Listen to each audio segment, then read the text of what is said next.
We're an island nation, drawn to the sea that surrounds us. A playground for some. For others, it's where they make their living. But the sea's unpredictable. It's like a wild animal. You can't tame it.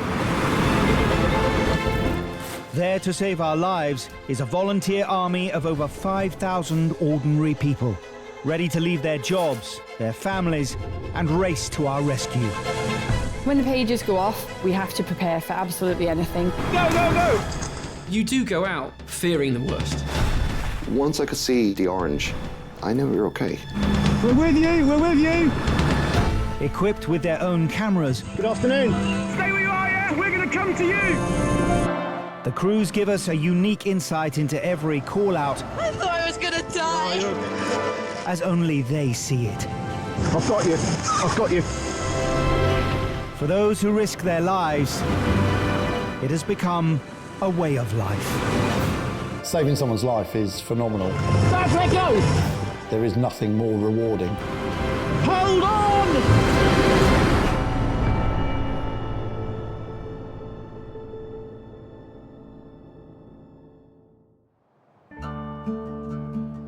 On the south coast of England, at the mouth of the River Ouse, lies the historical port town of Newhaven. We're just on the edge of the South Downs. We've got brilliant cliffs, nice beaches. We've got the famous White Cliffs. When everyone thinks of Great Britain and they think of the White Cliffs, that they're on our patch. There is a fantastic walk that you can do either on the cliffs or below them. A lot of people get caught out by the rising tides, so people that perhaps aren't from the local area don't understand how high the tide can rise. Very quickly it cut off by the sea coming in. Just outside the harbour entrance we have a large cliff formation and people paraglide off of that. On the right day, when you're maybe sitting in the pub down at the beach, there can be 10 or 20 people hovering around above your head. The current lifeboat station was opened in 2004, but there's been a lifeboat service here for much, much longer. Newhaven was one of the first places in the UK to end up with a lifeboat. It was in 1803, so 21 years before the RNLI started in 1824. Newhaven had one of the earliest purpose-built lifeboats, a Great Head Original, the first of 17 dedicated rescue vessels that have operated out of Newhaven Harbour. At Newhaven, we've got a 7-class lifeboat, which is the largest lifeboat in the fleet that the RNLI have. It's what we call an ALB, so an all-weather lifeboat, and that effectively means that we can go to sea in any conditions. A cold December morning, clear skies, stiff southwesterly breeze, tide on its way in. Christmas Eve, I just finished domestic duties at the station, cleaning and polishing and tidying stuff away. Was looking forward to getting home early. Just as we got to the front door, the pager went off. Very quickly, we learnt that it was 2 paragliders cut off by the tide. As soon as you hear those words, everyone's on their A game, ready to go. The casualties' location is reported to be somewhere along the bottom of the cliffs, about a mile from the lifeboat station. The atmosphere on board that morning, I think it's fair to say, was tense. We were focused on getting out there and finding those people as quickly as possible. The tide was coming in, so the guys, they were going to be very wet very soon. So there was a sense of urgency that we don't know if these people can swim, we don't know what they're wearing, we don't know their ability. The water around here, as soon as you get into sort of November, December time, it's pretty cold sea temperatures by that time of year. We need to find these people, we need to find them fast. Within minutes, the crew arrive at location and immediately spot the casualties. Fortunately for them, they were wearing very bright clothing. They were still standing at that point. The casualties were up to their knees, and waves breaking over them, very cold and starting to be less able to look after themselves. We knew that it wouldn't take much for them to be knocked from where they were stood. We knew that we were going to have to deploy the Y-boat to get these guys off the base of the cliff. The Y-boat is a small inflatable daughter boat designed to access shallower coastal waters that the all-weather lifeboat cannot reach. If you spot anything, shout.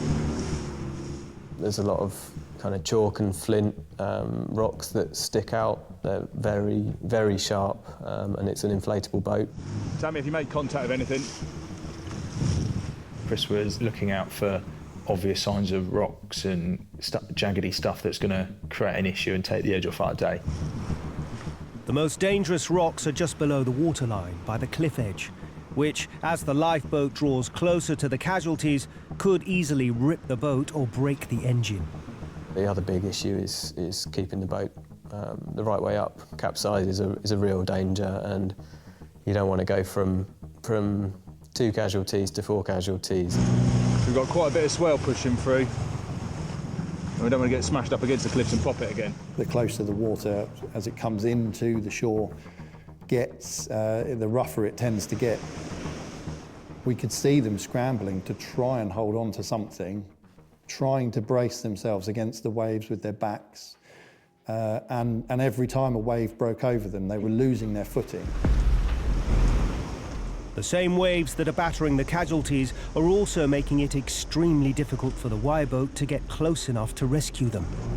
Lewis was continually turning the boat back in to face the waves that were coming in.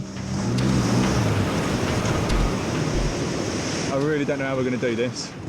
And that's the first time I've been in the Y-boat in those conditions where I thought, OK, this is going to be interesting, and I'm not entirely sure how we're going to rescue these two. Right. We might have to go to a plan B, Chris. Okay. Though he can't get the boat close enough for the casualties to jump on board, Lewis thinks he might be able to get close enough to throw them a line. Guys, what we're going to do is we're going to try and throw you a throw bag for you to hold on to, and then we'll try and pull you out, OK? Lewis got the boat in as close as he could, and then it was my job to try and get the throw lines to them. That's about your lot, mate. We threw the throw lines, but they were sort of beaten by the wind, landed 10 metres away from the boat, and then we're just sat in the sort of the waves. I'm not sure it's floating in is going to work. I don't think I've ever been as frustrated in my life. They were going to drown if we didn't get to them. Lewis moves the Y-boat as close as he dare for another attempt at throwing the line across. How close are we? But just as Chris makes the throw, one of the casualties jumps into the water. All of a sudden, he's in the water. He's holding onto his kit bag, and he's absolutely kicking like mad to try and get towards us.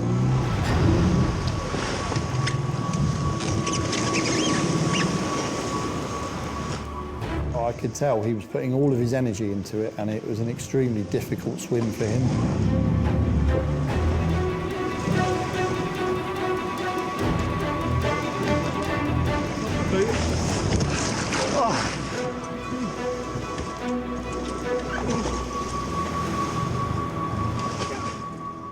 When I pulled the first casualty onto the Y-boat, he was obviously soaking wet. He was extremely heavy because all of his flying suit was filled with water.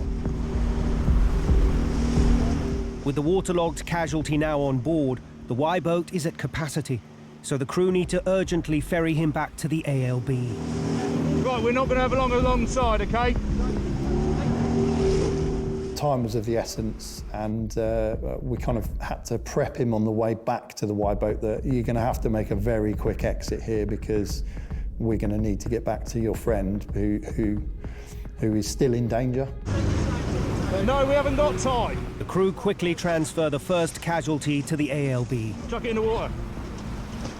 Then turn back to shore for the second. Right, where's the other guy gone?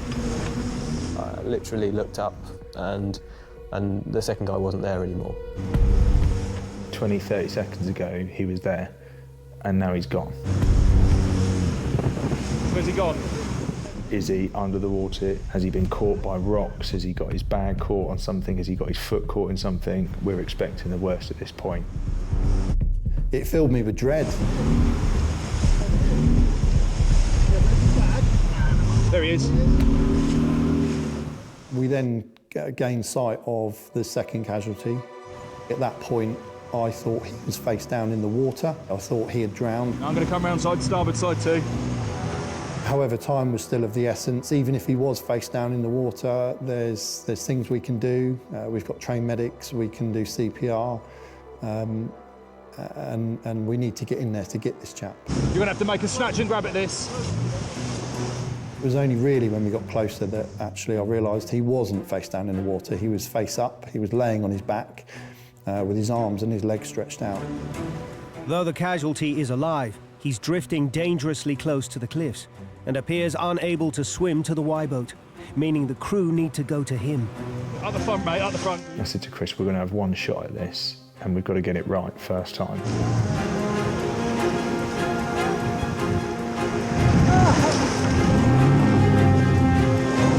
You got him? You holding on? He was a complete dead weight. All he could really do was hold on to one of the lines that was on the sponson of the Y-boat, which is the side. I was still holding on to him to make sure that he was okay, but we were still in a really precarious position. Got hold of you, mate, don't worry. We're just trying to get us out of this surf. Pulled him on board. Probably wasn't the most comfortablest of positions for him to be in, but at that point, we just need to get us out of there. Are you all right? Yeah. Hey, can you talk to us? Yeah. Talk to me. Yeah. Have you got any injuries? Yeah. Inhaled a lot of water? He was clearly very, very cold and had absolutely no energy. Okay, don't worry.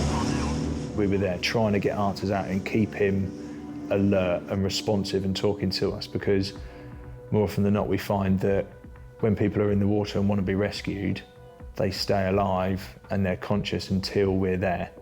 And then as soon as the aid and rescuers are there, their body just shuts down because the adrenaline isn't keeping them going anymore. Talk to me, what's your name? Yours? What's your full name?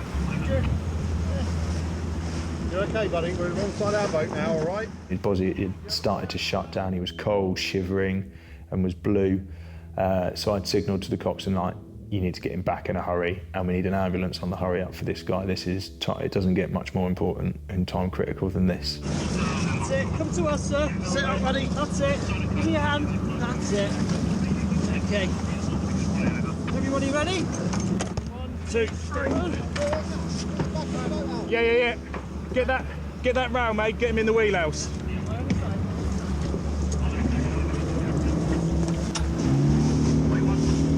Yeah. They had to put me on a stretcher to take me off the lifeboat because I couldn't walk. Trevor, luckily, wasn't as affected as badly by the cold as I was, and was very close to passing out and drowning, basically. Dermot and Trevor had set off independently that morning, tempted by the clear skies and the prospect of a last calming flight before the holidays. Weather was great and I was super excited for Christmas. I'd taken off from the cliffs and flew up and down, enjoyed the southerly ridge and was flying down the cliffs, and I started to descend below the cliff line. It's very difficult then to get back up above the cliff because you rely on the cushion of air to fly up and down the ridge on. So my options then were to try and find somewhere safe to land, not in the water, and I could see one small cliff cove, and there was a paraglider already laid out down there, so I figured land down there with somebody else. So I flew down, and that's when I met Dermot. Trevor actually landed about a minute after I did. As soon as he landed, I just shouted over to him, pack up as quickly as you can and follow me. I got my gear together and I was literally running down the beach towards the west, looking back over my shoulder to see how far Trevor was behind me. As soon as I got around the corner into another small cove, Dermot was already standing there. It was too late. There was no getting out for us. Though the incoming tide had already cut them off, Dermot managed to call a friend to raise the alarm. So he and Trevor pressed themselves tight against the cliff face and waited for help to arrive. As the tide was coming in and washing around our knees, I can remember saying to Trevor, this is going to be dodgy. You know, we're going to have to be rescued from the water. I was very scared. I did think my life was in danger. I wasn't sure if I was going to get home that day. We were on the beach for around 40-45 minutes, which seemed like forever. So when we did see the boat, it was a huge relief to know that someone else was there and they'd seen us. It's hard to describe how it feels. It's like a mixture of relief, frustration and fear all mixed together at the same time. Because they're only 50 metres away and you could still drown. I can remember saying to him, the only way we're going to get rescued is if we try and swim out and get out past this surf so that they can pick us up. And at that stage, he just said, right, I'm going for it, and he launched. I just knew I had to get there. Really, my body was just, was going through the motions. It wasn't something that I'd thought about too much. It was just, had to do it. I had to do it. I can remember seeing him being picked up by the boat. And just as he was being picked up by the boat, a big wave washed me off the shelf, and I ended up in the middle of the cove. I knew that my life was in serious danger, but I couldn't panic. If I'd panicked, I would have drowned.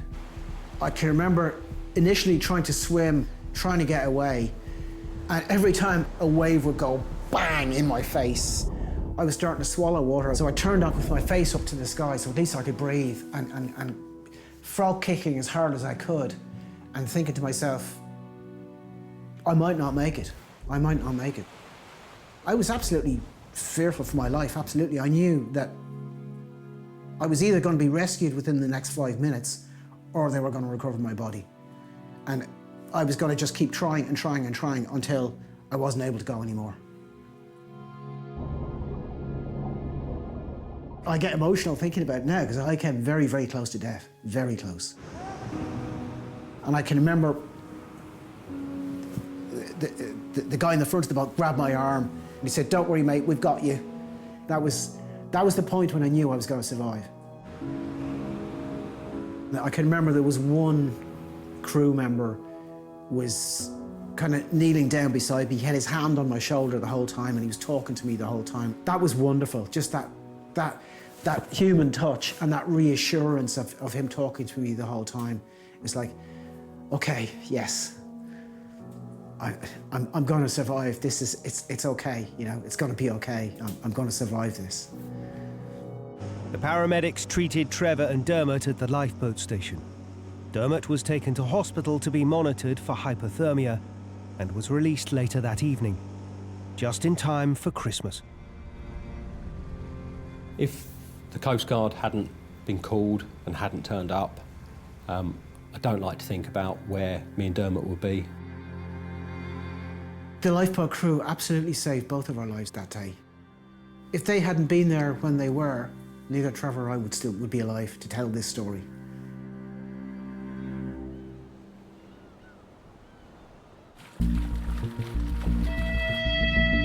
The RNLI responds to around 9,000 call-outs each year. Right, I'm going.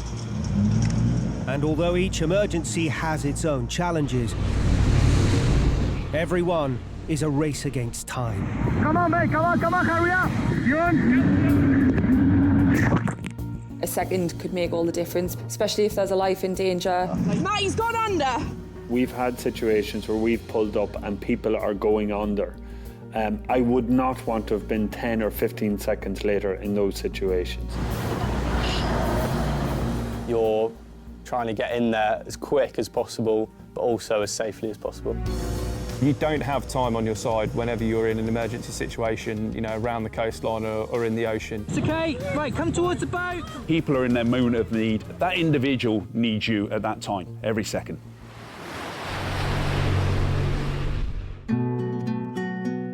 Rising from the Irish Sea, halfway between Blackpool and Belfast, is the self-governing island nation of the Isle of Man.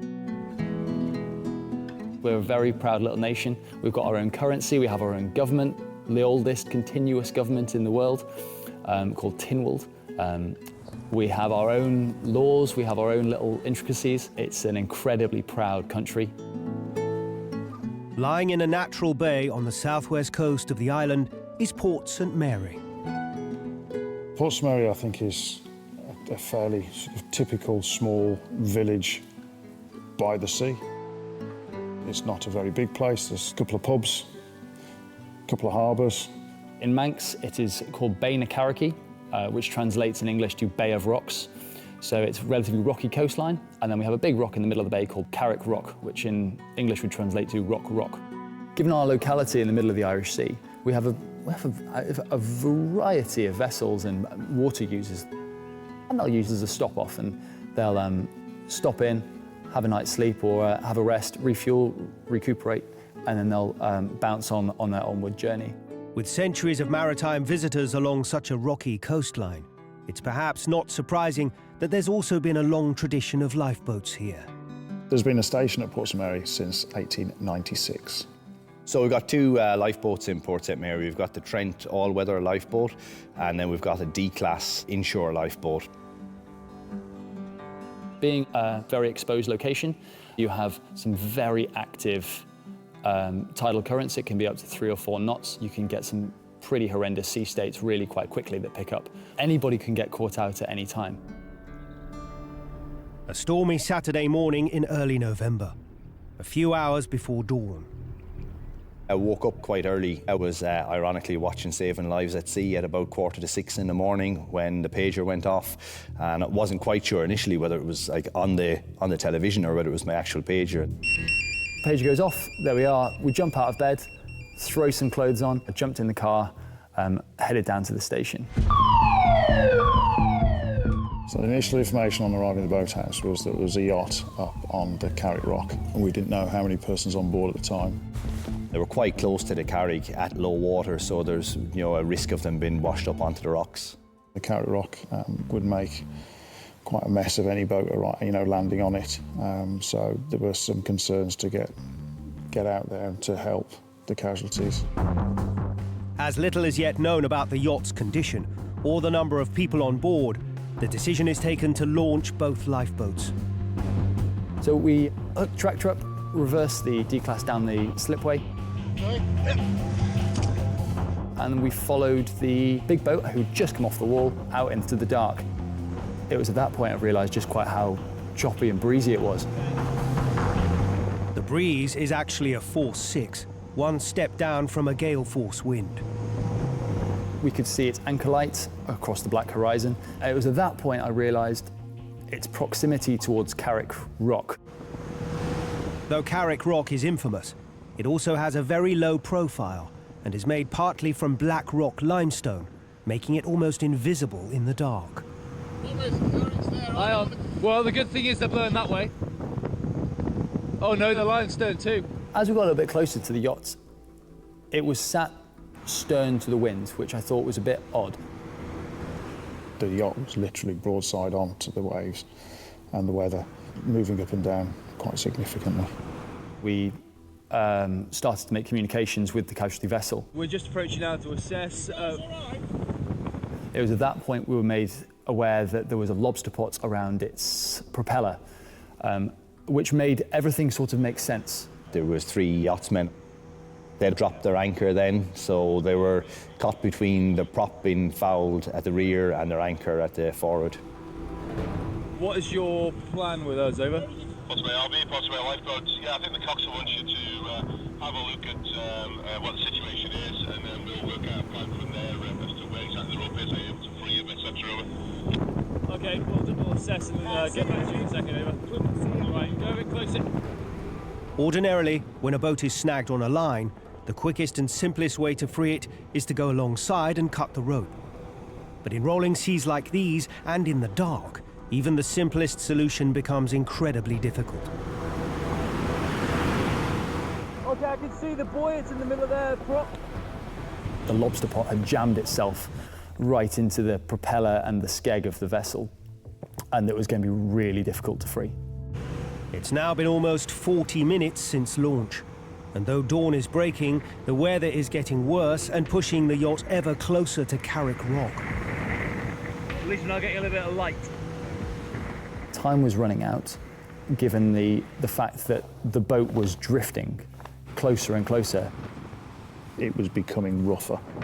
Yeah, we need to hurry up with this. Whatever needed to happen soon, because it was a time-pressured environment. Hey, leave it too long, we're not going to be able to get around. We just need to hurry up with this. So decision was made to take the guys off the boat. Our suggestion is the safest possible action would be to take all three of you off the vessel, leave it at anchor, and when there's more sea level, more tide, the situation can be dealt with in the light of day. With the rising tide and building sea state, the danger to the casualties is growing with each minute. But as it's too risky for the larger all-weather lifeboat to attempt the evacuation, the smaller ILB moves in instead. Well, we are coming alongside now to take one, over. We didn't want to be alongside the casualty vessel for any longer than we had to be. When you have two boats moving in next to each other, then obviously one boat is going up and down in different motions. What you don't want is the other boat lifting and then being dropped on top of you. Obviously a risk with moving somebody from one vessel to another. You've got to make sure that they don't fall into the water between the two boats, so the transfer needs to be done quite quickly.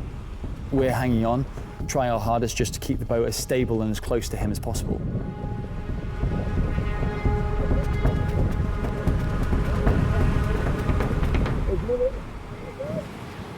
The crew hurry the first casualty across to the waiting ALB.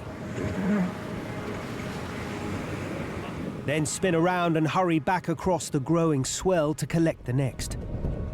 So on the second run in, we decided then to take both casualties at the same time. I was not sure when that pot line might break or the anchor might break. The sea state's got worse at this point. Again, Danny and I are holding this boat and we're trying to make it as close as possible and as safe as possible.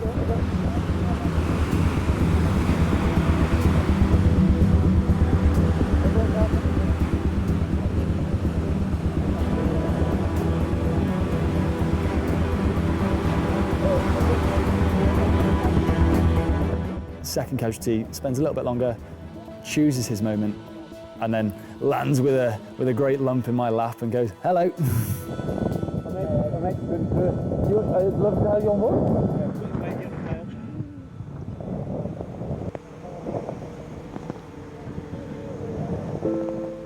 I was a member of Trin Lifeboat for almost 5 years. I never ever expected to have to call on the services of colleagues from anywhere around the coast. Having provided assistance over the years, unfortunately, things happen.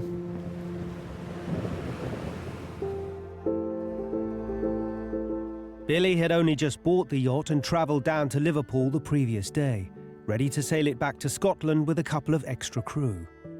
As we'd left Liverpool, we were aware of some bad weather that was forming in the Irish Sea, so we opted to sail to the Isle of Man.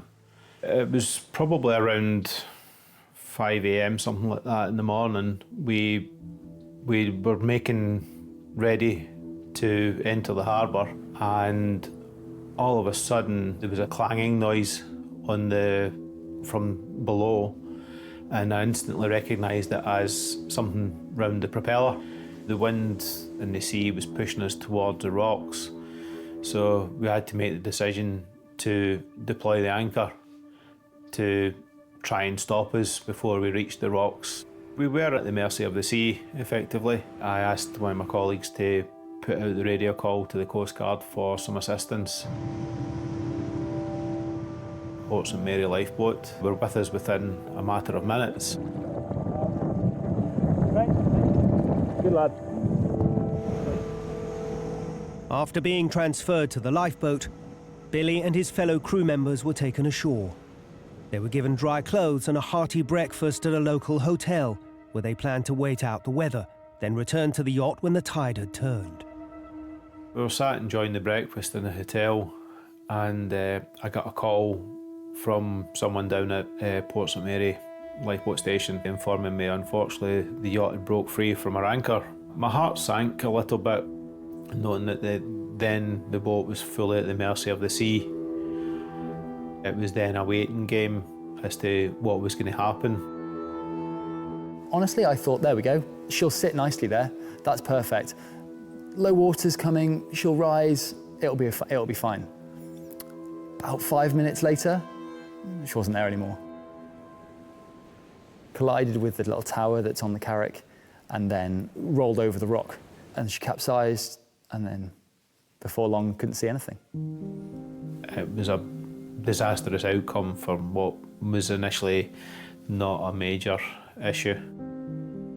Just gutted for the guys on the boat, you know. So when you're told that their possible pride and joy is being smashed to pieces on the rocks, then it's a real shame. It was mixed emotions watching that go down, because that's a boat that shouldn't be at the bottom of the sea but now is. But actually we got those guys off. Those guys were in a properly perilous situation. I'm pretty sure had we not made the decision to call for help when we did, the outcome could have probably been much worse.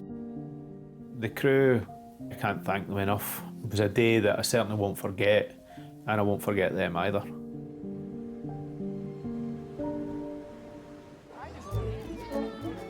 Nearly 200 miles south on the shores of southern Wales is the coastal resort of Barry. Barry is a bit of a sort of typical seaside town. A lot of people call it Barbados. I'm not really sure where that name came from, but it seems to have stuck. It's really popular because of all the beaches. So we've got 4 different beaches, all close walking distance from each other. In the summer, we get a lot of visitors. You get quite a few people that come down for things like Gavin and Stacey and see where that was filmed. There isn't a better place in the world when the sun's out. But the sunny facade here can catch out unsuspecting visitors. I think the biggest danger that people don't appreciate is how fast the tide is and how quickly the tide can change. That's the second highest tidal range in the world. We can quite regularly have 12, 13 metre tides, which is massive really when you think about it. I think the tide catches a lot of people out when the tide's running at its full speed. It's 4 or 5 knots sometimes. There's no swimmer that can outswim that. Even the ones in the Olympics, they'd be getting carried away by it. So if you've got somebody in the water, by the time you've called 999, you've gone through to the Coast Guard, they've requested the launch of a lifeboat. We get down to the station and launch. That person that was in the water can be 2 miles away. That's how strong the tides are around Barry. Watching over this perilous stretch of water for over a century now is Barry Dock. There's been a station in Barry since 1901, and I've had a family connection there pretty much all the way back. It's quite a big thing, thinking that you're doing the same thing as your great-uncle, your great-grandfather, his father and grandfather. They were doing it on a boat that has oars and a sail. They launched down the slipway. As well as his personal connection to the lifeboat, Let's get some kit out.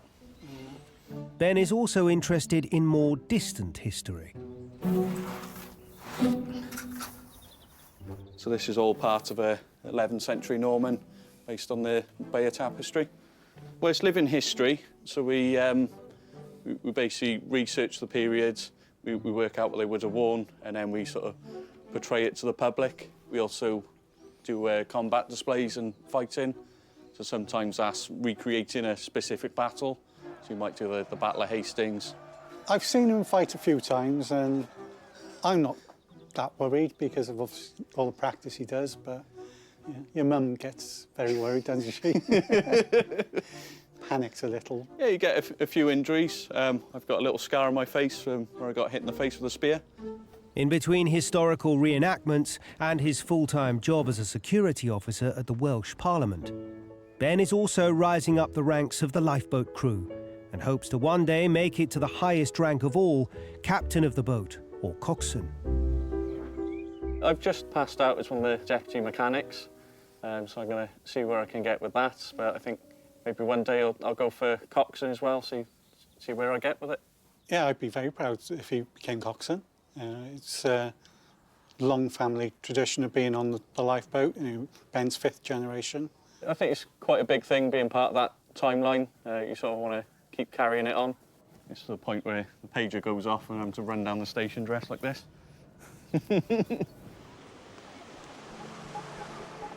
Midsummer, early evening, high tide.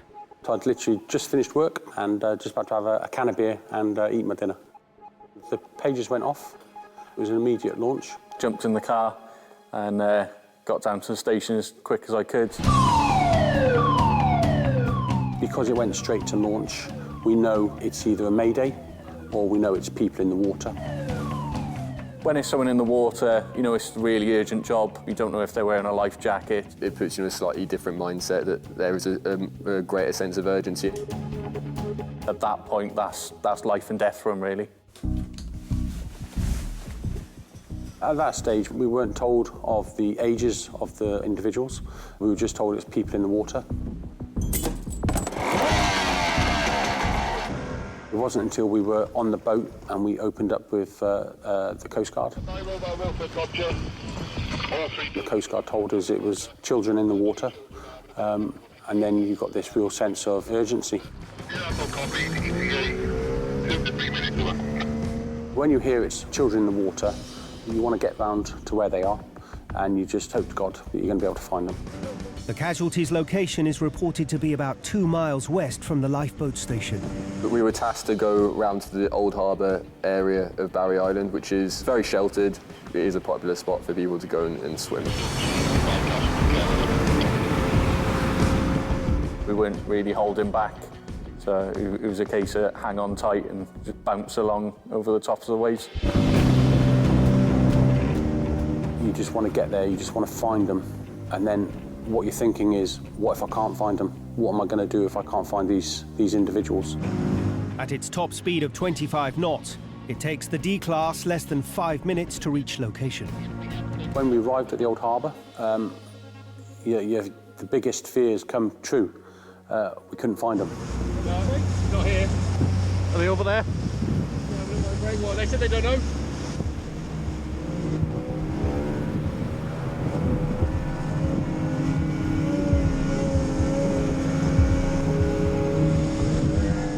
We were looking around, and actually on the breakwater, there was a group of young lads, and they were pointing.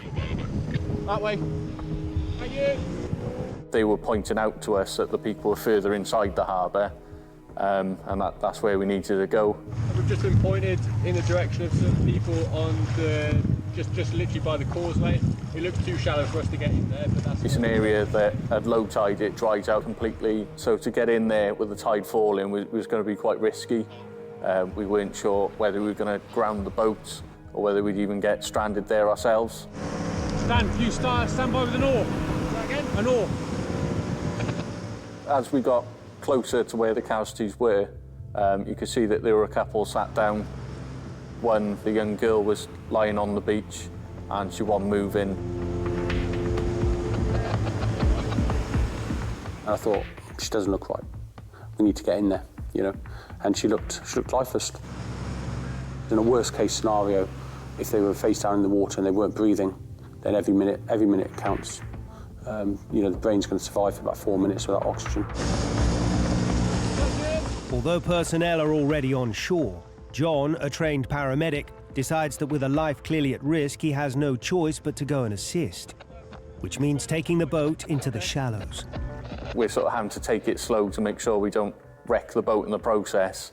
I was that kind of little bit of frustration. It was like, I need to be there now, if not sooner. Dan, hold us off, mate, OK?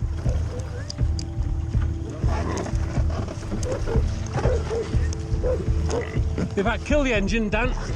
Yeah. Basically, as soon as we got there, I was jumping out of the boat to wade through the water to get to her as quick as I could. Let's go up away from the water. We were in the water, we were swimming, we got cut off, we went down. Let's have the water channel. Oh, 17. 1, 2. When we got to the casualty, she was actually quite low down and actually by the water's edge. So knowing that the tide was coming in, we moved the casualty further up the shoreline. OK, put head down. We moved her so head down, so she was head was this end, so it would allow gravity. If she was any water in the lungs, then obviously gravity would assist us. What's her name?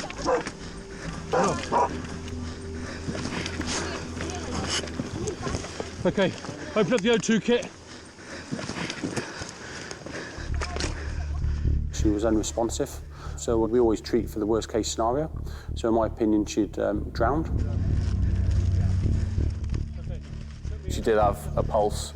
That was a really good sign. That gave us a bit more sort of hope for the situation, really. We've got someone that's alive, and now it's our job to make sure that she stays alive. As John prepares to give the girl oxygen, Okay, give me 100% oxygen mask. she suddenly shows further signs of life. Okay. What's your name? Bryony. Where you from? Huh? Here, Barry Island. I live in Ghana. Is it? Okay. How old are you? 14. Okay. Though Bryony is now conscious, John still considers her to be a priority 2 patient, the second highest level of seriousness, and so radios for immediate medical backup. Yeah, we got one priority 2 patient. Can you ask Welsh Ambulance Service that we need an ambulance on the area, please? 14-year-old female, was unresponsive in the water, now responsive. She's on 100% O2. Roger, we have an ETA for ambulance, sort of 5 minutes. They should be with shortly. You want any medications?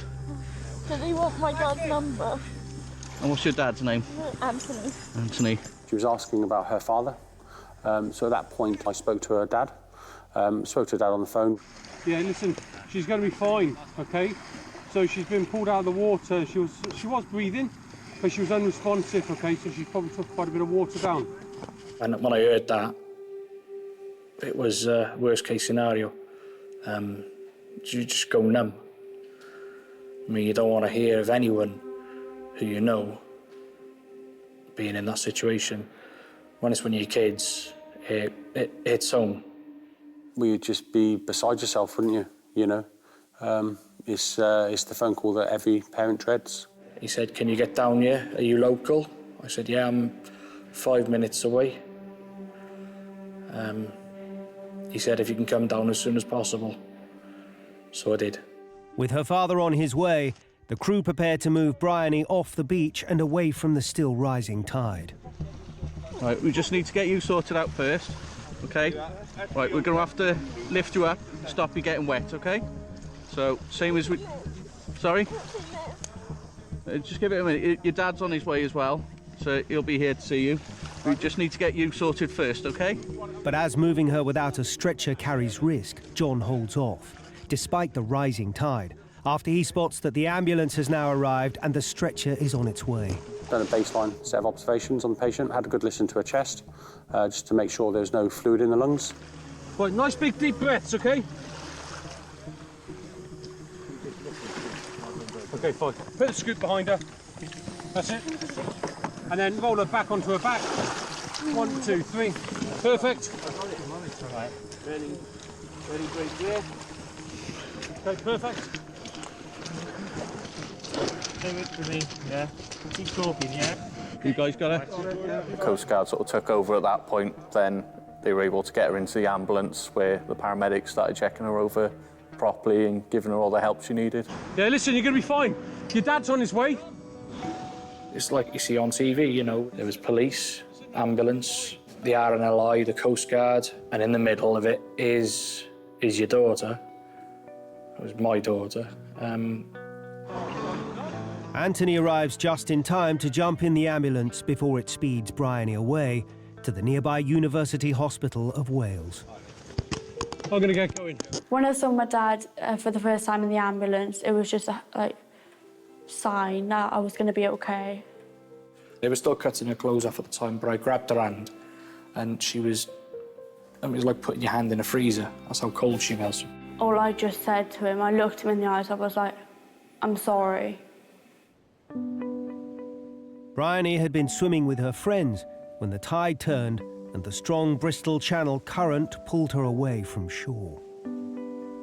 It was hard to swim back in the current and all. It was pulling us and dragging us and then pushing us back. When you're swimming for a long time, it just tires you out. When I reached the shore, I was very tired. I was just feeling very lightheaded and dizzy, and all of a sudden it just went black, and the next moment I was waking up to see the RNLI crew in front of me. Stay there a second. They were just lucky that it happened on a day in a place at a time where they were accessible to, to emergency services. She stayed in overnight because I think they had the fear of the secondary drowning. She was sent home the following day, so it was a big relief. You guys okay here now? Yeah, thank you, boss. Cheers, buddy. It could have been a lot worse. It could have been death. I think she was very lucky. I think the hard work was done by the time we got there. She'd been pulled out of the water. I think it could have been a fatality. Ready? Yeah. Yep. Jump in. It's one of the hardest shouts I've done. Because it was a shout involving kids, there was a lot of emotion there. It was quite a stressful one. I was shaking like a leaf by the end of it with all the adrenaline going. So yeah, the fewer times I can deal with shouts like that, the better. All right? Yeah. Good job.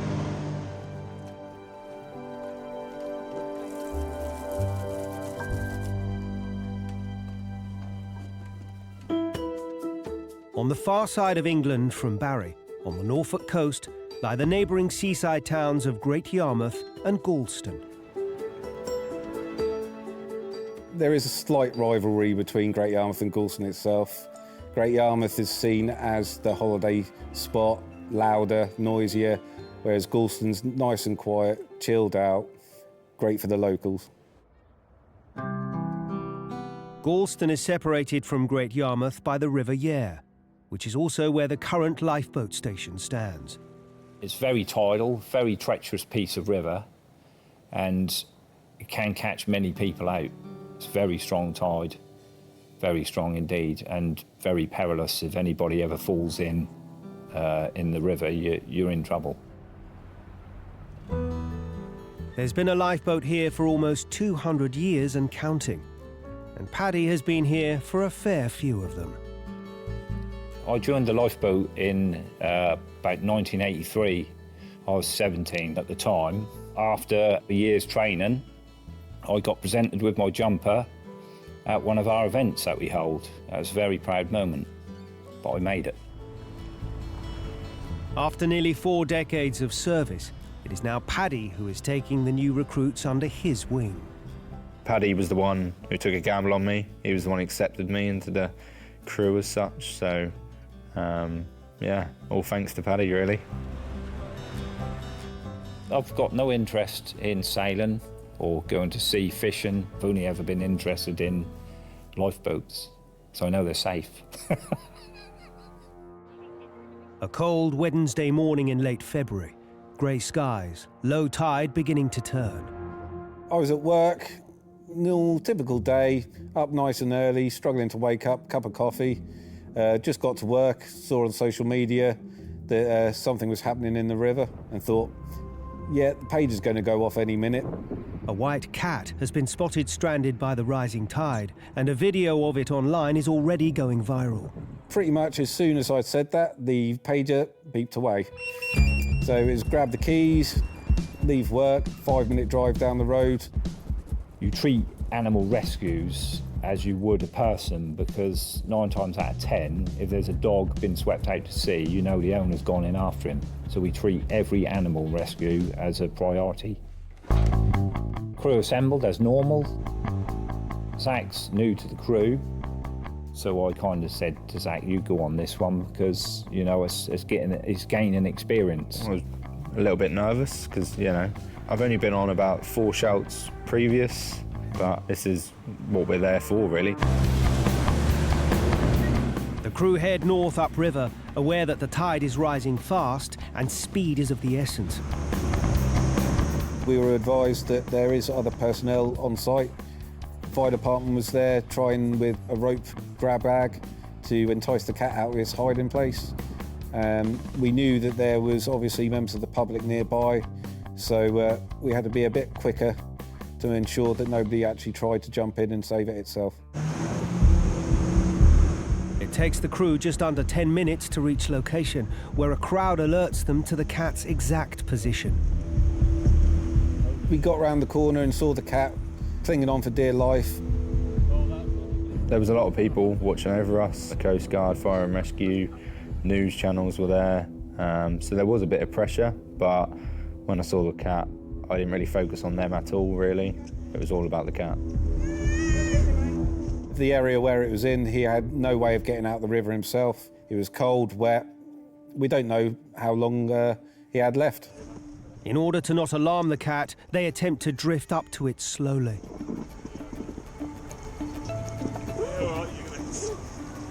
I'm gonna have to put the nose on, man. But unfortunately, the cat was scared and swam away from the boat. Hey, careful, stop. I mean, I saw a big orange boat come towards it with people trying to grab it. You know, if I was a cat, I'd probably swim away as well. Dave, do you want me to go in and grab it? Dave. Grab Light's collar. Get me, Sean. Yeah, got it, Dave. Once grabbed hold, he ended up nearly falling in himself as he used two hands to grab hold of the boat. I put pretty much my full weight over the boat, so I kind of committed to the cat, so I needed Sean to kind of pull me back into the boat. Hello, mate.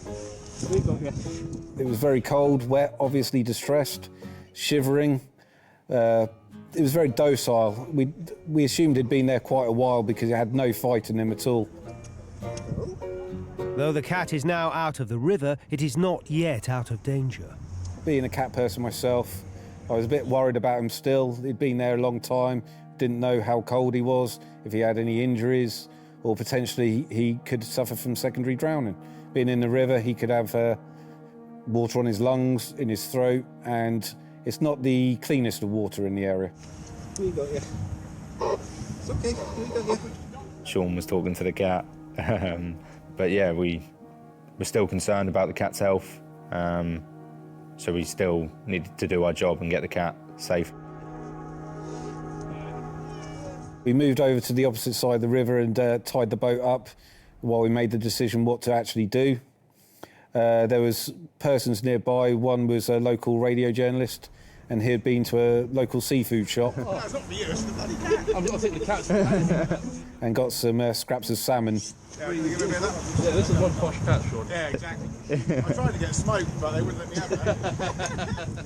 The cat was thoroughly enjoying the salmon, so I kind of felt a bit better after I saw the cat eating. I knew it would be in a good condition then. He was still shivering quite a lot, but he did let out a couple of meows.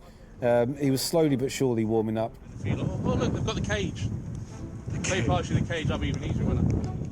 In the end, local Coast Guard rescue team from Galston went up to the local vet, got a cat carrier. We got a cat. Oh, you're lovely and warm now. Came back and we passed the cat over to him. Thank you. Do it again. Yeah, don't become a regular, please. The cat is taken to the local RSPCA office to be checked over, and the crew make their way back to base. Once we returned to the station, pretty quickly we were told the cat had been named because it was tagged. The vets had scanned it, got in contact with the owner. When I received the call that Icicle had been pulled out of the river by the RNLI, I mean, the first thought, naturally, is that it drowned. Mandy had been out shopping when Icicle decided to take his fateful walk along the riverbank. I named my cat Icicle because most white cats, their owners normally call them something like Snowflake, Snowy. He's pure white, he's roughly nearly 3 years old, he'll be 3 in July. I love Icicle with all my heart. I love him to pieces. He's my fur baby, I love him. When I went to retrieve him from the RSPCA clinic, I was so relieved to actually see for myself that he was alive and well, even though he was, a bit worse for wear, naturally, after nearly drowning. It's amazing, to actually go from possibly having a drowned, dead cat to, the miracle of my cat being alive and surviving it, his ordeal. So when we got back to the station, I told Paddy that I saved the cat, and it was quite nice that he was the one who trusted me. So I kind of completed the job that he sent me. He should be a goalkeeper, the way he rescued the cat, and I'm sure he's proud of what he done that day. Later on in the evening, we found out that a little 10-second clip that I had taken on the boat had reached about 15,000 views, which was a bit of a surprise. We saw the news pop up in Italy, America, so that was kind of really outstanding, really, that the news travelled that far. I'm famous. Well, more so my cat is. Icicle is famous. You know, Icicle is the star of the show, not me. It was a feel-good story. Everyone at the station, we were happy that we had managed to help out a poor defenceless cat. I definitely think Icicle that day lost one of its 9 lives. He was struggling. He knew he was in trouble and he wanted to be rescued, just like a human being would. That was my first kind of life saved, and it's a great feeling. Back in Port St Mary, the yacht that sank off Carrick Rock was not lost forever. Eventually the yacht got washed up in Carrick Bay, just near the shore pub along the shoreline there onto the rocks. It was upside down, its keel broken off and looking rather sorry for itself on the beach. She was salvaged some 2 to 3 weeks after the incident. Unfortunately, the yacht now is in small bits and pieces in a disposal yard. The whole situation hasn't put me off the sea. It won't deter me from the sea. When you're under sail, you only have the noise of the wind passing the sails, really. You can go wherever you feel. It's just a freedom.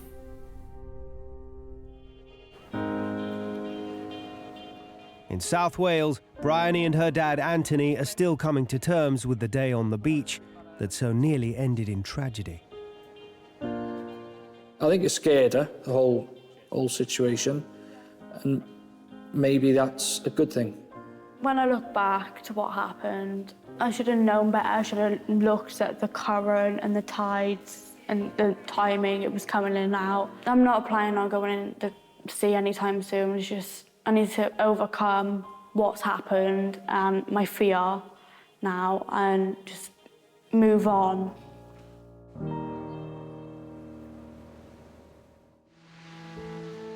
And 3 months after the Christmas Eve neither will ever forget, paragliders Trevor and Dermot are still reflecting on life after their rescue. I'm still emotional when I look back at the events of the day. I'm very grateful for everything that was done for me. It has certainly made me appreciate life more. I mean, I can remember the next morning, on Christmas morning, going out into the garden and looking up at the sky, and it was blue sky and puffy clouds, and just kind of thinking, wow, it feels really good to be alive. All right, don't worry, you're fine. The worst thing can happen in this manoeuvre, the boat come back in and pin you between the rock and the boat itself. What's the matter with it? Revved up the throttle, nothing happened. I've never seen anything as quick as that.